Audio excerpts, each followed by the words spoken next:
Nação flamenguista, o Flamengo perdendo para o Cruzeiro aí no Mineirão, 2-1, né? Um jogo bastante complicado para a arbitragem, né? Mais uma vez o Flamengo sendo prejudicado. No mesmo lance, duas faltas. Primeiro uma falta em cima de Bruno Henrique na origem da jogada, né? O cara deu um carrinho por trás em Bruno Henrique. O VAR deixou despercebido, o juiz passou despercebido. E na sequência teve o pênalti, né? Que não foi pênalti, né, pessoal? Léo Pereira toca a bola, mas eu sei que muitos, principalmente os rivais, os ANS, né, vão dizer que foi pênalti, né? Nesses lances aí, pessoal, que passa despercebido e o Flamengo é prejudicado, né? Claro, o Flamengo não fez uma grande partida, não foi aquela partida que a gente está acostumado o Flamengo fazer, mas eu acho que perdeu na hora que poderia perder, né?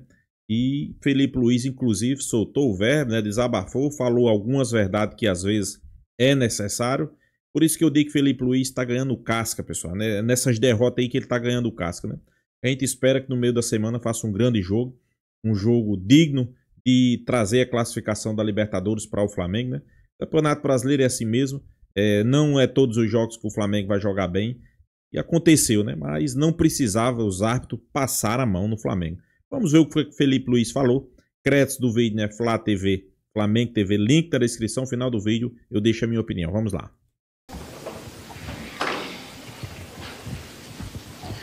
Felipe, boa noite. Queria que você fizesse uma análise da partida de hoje, essa derrota do Flamengo da maneira como aconteceu para o Cruzeiro aqui no Mineirão. Bom, um jogo muito difícil, um adversário muito bem treinado. Temos que dar méritos para a vitória deles. Na verdade, eles fizeram um jogo taticamente muito bom, conseguiram bloquear muito a nossa forma de jogar. Tivemos dificuldades na criação. Ainda assim, foi um jogo muito igualado, na qual tivemos nossas possibilidades de virar, né? Mas infelizmente não aconteceu e eles conseguiram. Tão igualado foi que acabaram fazendo um gol de pênalti no final do jogo. Então, uma derrota que dói muito, né? Primeiro, acho que como visitante, mas que tiramos lições dessa vitória, dessa derrota para poder continuar crescendo e evoluindo. Boa noite, Felipe, aqui, Sidão Marina, Litoral News. Eu lembro que você tinha dito, né, numa vitória logo no início da caminhada, que na derrota seria cobrado, algo natural. A gente viu um Flamengo hoje com algumas atuações individuais ruins e coletivamente também ruim. De que maneira isso pode preocupar para o jogo decisivo para a Libertadores? E qual é a sua preocupação também com essa atuação abaixo? Eu queria que você falasse, tem pouca gente aqui, também sobre as alternativas de substituição que você fez. O que você pensou em cada mudança ali? Obrigado. A primeira, qual foi? Sobre a atuação coletivamente e algumas individuais ruins. Não, pois é. Como eu falei, no primeiro tempo, estávamos fazendo um bom jogo, rompendo bastante a pressão do Cruzeiro. Eles vinham bem pressionar forte, como eu falei, um time muito bem trabalhado. Temos que dar mérito para o que o adversário fez. Conseguiram bloquear muito bem a nossa saída de bola, mas mesmo assim conseguimos sair várias vezes e no último terço acabou que não conseguimos fazer o gol. Uma perda da bola, né? O grande perigo do Cruzeiro e a forma que eles têm de jogar é te forçar o erro para conseguir contra-ataques. Assim, eles fizeram gols contra o Bahia, fizeram gols contra o Vila Nova, fizeram alguns gols também nessa caminhada. E hoje foi assim, um erro de técnico e acabaram aproveitando a chance, mas o time em nenhum momento se abalou, continuou jogando. Claro que, como você falou, tecnicamente não estávamos na nossa melhor versão. Mas temos que passar a página rápido e saber que as derrotas acontecem. É um desafio, o futebol é um desafio, o Campeonato Brasileiro principalmente é um desafio muito grande. São 38 rodadas, obviamente que esses tropeços acontecem, agora é levantar a cabeça o mais rápido possível para poder chegar bem nesse jogo da Libertadores que é fundamental. Aqui, boa noite, Felipe. Boa noite. A gente acompanha, né, mais de perto o feedback da torcida na internet. Ao longo, né, dessa reta final do jogo, muita gente estava falando sobre erro de arbitragem. Claro que aqui no estádio fica difícil a gente conseguir ter uma precisão, porque a gente não tem o retorno da imagem, mas eu queria saber o que você atribui essa reclamação em relação ao erro de arbitragem, se você acha que houve realmente erro de arbitragem na partida e se isso pode ter influenciado no resultado. Obrigada. Prefiro não comentar sobre arbitragem, sinceramente. Já vocês vão fazer isso aí mais nesses dias agora. A arbitragem sempre é muito comentada, eu prefiro não comentar. Felipe, boa noite. Eu queria que você projetasse a partida contra o Central Córdoba, que é uma partida decisiva na Libertadores na próxima quarta-feira. Mas que fique claro, né, pessoal? 2 erros graves, né, de arbitragem. No mesmo lance, 2 erros graves. Primeira falta em cima de Bruno Henrique, que o juiz deixou seguir. Teve o pênalti, que também não foi pênalti. O VAR nem chamou para conferir o início da jogada e nem chamou para conferir o pênalti, né? Isso aí passa despercebido, né? Mas é Flamengo, né? A mídia às vezes, muitos dizem, né, que a mídia passa pano para o Flamengo. Tá aí. Você acredita nessa? Eu não acredito. O Flamengo sempre prejudicar, passar a mão. Isso aí é a coisa mais certa do mundo. Vamos acompanhar aí. Hoje é primeiro analisar esse jogo de hoje contra o Cruzeiro, ver o que fizemos de bom, o que fizemos de ruim, para poder corrigir e a partir daí amanhã começar a estudar o próximo adversário, que deve ser muito parecido com o jogo do Maracanã e o jogo de hoje, um adversário que tenta bloquear bastante a nossa saída para aproveitar as transições mas a partir de amanhã eu vou começar a planejar esse jogo. Eu não estou identificando mais nenhuma pergunta. Existe alguma pergunta mais? Ninguém nos pediu. Então tá bom, obrigado, gente. Obrigado, boa noite. Até que ele ganha o pênalti já nos últimos instantes. O Flamengo poderia ter feito um 2-1 num eventual ataque, até poderia, teve situações para isso, sim. Só que era estava muito mais próximo o gol do Cruzeiro, que acabou saindo da forma como a gente viu. Assim, o interessante é que ele conseguiu controlar, só para voltar no início. Controlou o primeiro tempo jogando mais recuado e controlou o segundo jogando mais à frente. E não é aquele jogo que dá para falar, nossa, o Jardim colocou o Felipe Luiz no bolso, nó tático. Não foi por aí, foi um jogo equilibrado. Mas salta aos olhos o goleiro do Flamengo. Outra coisa que eu não via, não lembro, a última vez que a gente fala assim, olha, o goleiro do Flamengo foi o destaque do jogo. 9 defesa. Ele foi o destaque do jogo. Fez mais do que em todas as rodadas anteriores. Perdão, destaque do Flamengo no jogo.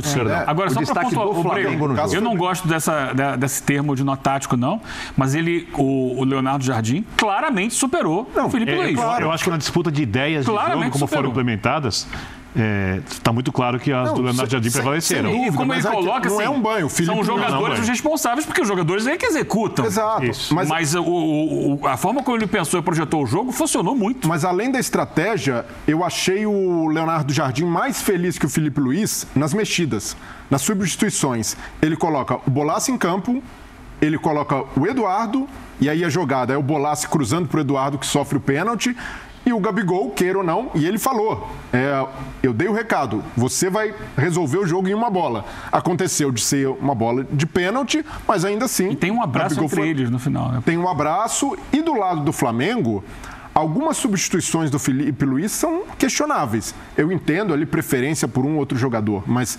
O Cebolinha sente lesão. E, de novo, Cebolinha, né? Ano passado foram 4 lesões. Cebolinha ficou fora por muito tempo ali, teve dificuldade de regularidade. Agora, aparentemente, a 2ª lesão do ano.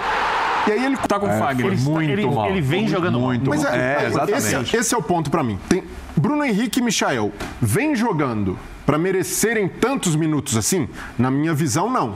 E aí é um momento... Michael menos que o Bruno, tá? Não, e aí, quando você tem um elenco farto como o do Flamengo, não dá para ficar muito ali na confiança, não vamos recuperar. Às vezes isso é uma mexida normal. Tem alguém ali entregando mais para a equipe, o Felipe Luiz tem de fazer essa escolha. É difícil, mas o Léo Pereira, por exemplo. O Léo Pereira é um bom zagueiro, tem serviços prestados, mas já tinha cometido aquele pênalti contra o Central Córdoba.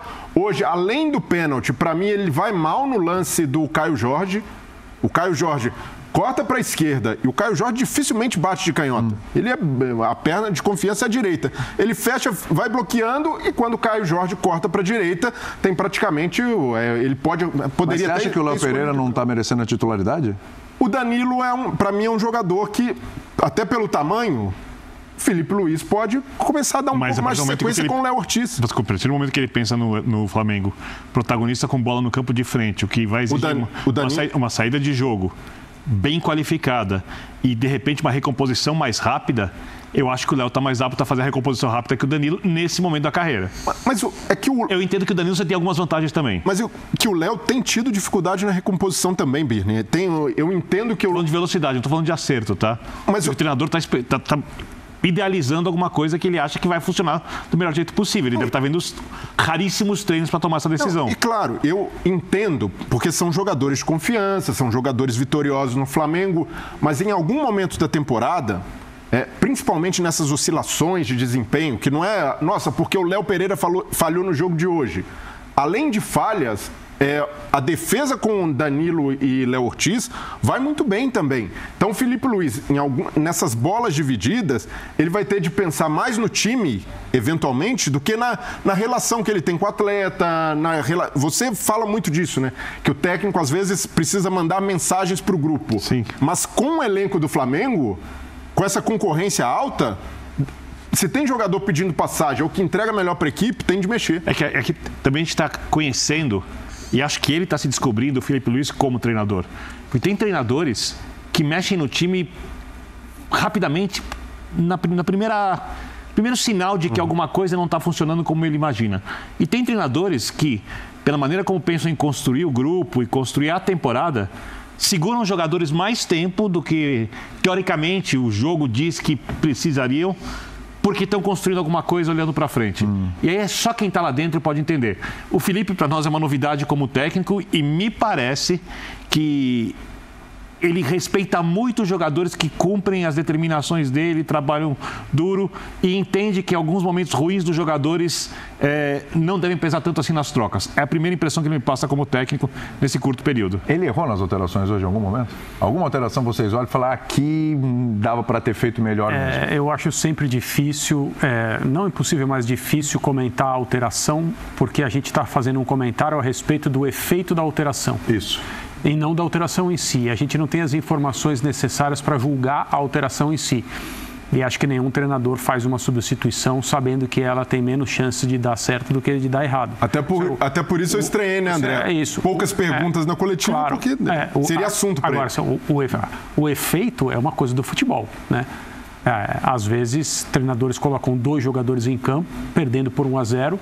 O jogo termina 2-1 com 2 gols marcados pelos 2 jogadores que entraram. Sim. Trata-se de um gênio? Não, é uma circunstância, é uma felicidade tremenda, né? Ninguém pode planejar esse tipo de coisa. Certo, o jogo mostra e o resultado não acontece. O resultado não acontece, porque as coisas também não estão interligadas. O que eu acho que pode ter aborrecido o Filipe, e aí eu não estou fazendo nenhuma correlação com o fato da entrevista ter sido curta, ele ter respondido poucas perguntas, deu para ver aí. O que parece é que não tinha tanta gente na coletiva. O que é estranho é não ter tanta gente num pós-jogo do Flamengo. Isso não é o normal, né? E a gente normalmente vê o Filipe explicando vitórias, empates, derrotas por um tempo muito maior. Não foi o que aconteceu hoje. Alguma coisa se deu ali diferente do que é habitual. Mas o que eu acho que pode ter aborrecido o Filipe é o Flamengo se colocou numa posição difícil no jogo, embora tenha empatado depois, porque tomou um bote numa saída de jogo que virou um gol.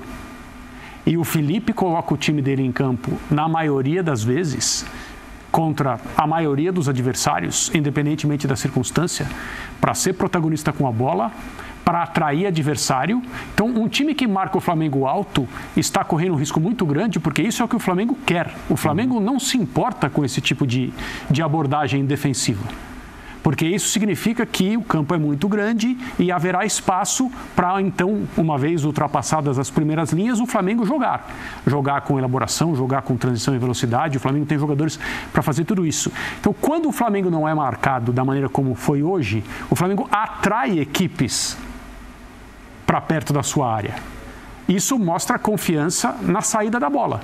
E hoje a saída da bola não só foi ruim, e ela pode ser ruim e não dar em nada, como ela gerou um gol e poderia ter gerado outros. Sim. É verdade, o De Arrascaeta empatou com um belo gol, o Flamengo poderia ter feito outro, ou outros não fez, mas esse tipo de falha, embora seja algo do futebol, né? O último clássico Barcelona e Real Madrid, na final da Copa do Rei, o Luka Modric, que eu acho que é um cara que jamais errou um passe, deu uma assistência para o gol do Barcelona. Sim. A falha é dele ou o jogador que deveria ter se posicionado de uma forma melhor para receber a bola? É um passe errado, não importa, né? Acontece. Ano passado, na semifinal da Champions League, o Neuer largou uma bola. Melhores jogadores. Depois de uma partida épica do próprio Neuer, e aconteceu. Nação flamenguista, né? O Flamengo perdendo o jogo aí por Cruzeiro, 2-1. Não foi um jogo bom do Flamengo. Foi um jogo, podemos dizer, abaixo da média do Flamengo, né? Individualmente, o único que a gente pode tirar ali que foi destaque foi Rossi, né? Que inclusive no último lance ali do pênalti, defendeu o pênalti de Gabigol. Eu acho que foi uma infelicidade a bola sobrar justamente para Gabigol, né? Com a bola com força, bateu no pulso dele, talvez se tivesse batido na mão, ele teria colocado do lado, né? Mas faz parte, né? O Flamengo perdeu na hora que poderia perder, como eu sempre digo. Acho que isso aí faz parte do futebol. Como a gente viu na coletiva, Felipe Luiz, a gente sabe a opinião dele sobre a arbitragem, né? Só que ele não gosta de comentar, pessoal. O Flamengo foi passado a mão no Flamengo, né? No lance do gol teve 2 irregularidades. Na origem da jogada teve uma falta em cima de Bruno Henrique. Na sequência, né, com o cruzamento, o cara, pra mim ali não foi pênalti aqui nem na China, né? Mas esse juiz aí é péssimo. É péssimo como todos os juízes do futebol brasileiro, né? Agora o interessante é o VAR não chamar da origem da jogada, né? Por exemplo, ontem aconteceu um lance muito parecido no jogo do Corinthians, né? O Corinthians fez um gol, o árbitro do VAR chamou o juiz porque na origem da jogada aconteceu uma falta e o VAR viu, chamou o juiz e o juiz anulou o gol, né? É o que era para ter sido acontecido, né? Ok, achou que foi pênalti, ok. Só que vamos olhar a origem da jogada. Falta em cima de Bruno Henrique, né? Falta em cima de Bruno Henrique, então o VAR chama o juiz para ele revisar e anular o pênalti, né? Mas contra o Flamengo, a gente já está acostumado, né? Felipe Luiz não quis dar sua opinião, mas eu já sei a opinião. Se ele for dar a opinião, fica até complicado, pessoal, porque foi um roubo, né? Passar a mão no Flamengo, né? Mas contra o Flamengo, dificilmente você vai ver repercussão na mídia, né? A mídia calada. A mídia é sempre assim, não dá muita atenção. E pior que ainda tem aqueles que dizem que o Flamengo é o clube sempre favorecido, né? É o clube que a mídia gosta sempre de puxar o saco. Nesses lances a gente passa despercebido, né? Se não tiver um YouTube, se não tiver alguém ali que faça uma pergunta a Felipe Luiz, como foi que a mulher fez lá, bem feita, né? Ela foi e deixou bem claro, né? Muitos estão revendo os lances e tá vendo que o Flamengo foi prejudicado, né? Mas Felipe Luiz não quis responder. Eu acho até... eu concordo com a opinião dele, né? Mas fazer o que, né? Agora foco total no jogo de quarta-feira, que o Flamengo precisa ganhar o jogo, né? Contra o Central Córdoba. O que deixa preocupado, pessoal, a parte individual, né? A parte individual do Flamengo não vem bem, né? Tô falando desse jogo do Cruzeiro, né? Gerson não foi bem. Quem foi bem, como eu disse, né? Pra mim, De La Cruz e Arrascaeta foram os únicos que foram bem, né? E pior que aqueles que estão entrando, né? Não tá fazendo uma grande partida. Ele insiste em Bruno Henrique, né? Inclusive teve uma oportunidade de cabeça. Cássio conseguiu fazer a defesa, mas Bruno Henrique, Michael, Luiz Araújo estão entrando muito mal nos jogos, né? Não sei o que é que vem acontecendo com eles. A queda de rendimento é gigantesca, né? Outro que caiu de rendimento é o Wesley, né? O Wesley depois foi para a seleção brasileira. O Flamengo tem dessa, né? Quando cede um jogador para uma seleção brasileira, os caras não conseguem jogar mais alto nível, né? Quando volta, né? É uma pena, né? Vamos esperar a vitória contra o Central Córdoba. Que o Flamengo consiga fazer um grande jogo, trazer a vitória e garantir, né? Garantir sua classificação na Libertadores, né? Então é isso, pessoal. Deixa a sua opinião, se inscreva no canal FlaTube e até a próxima, pessoal.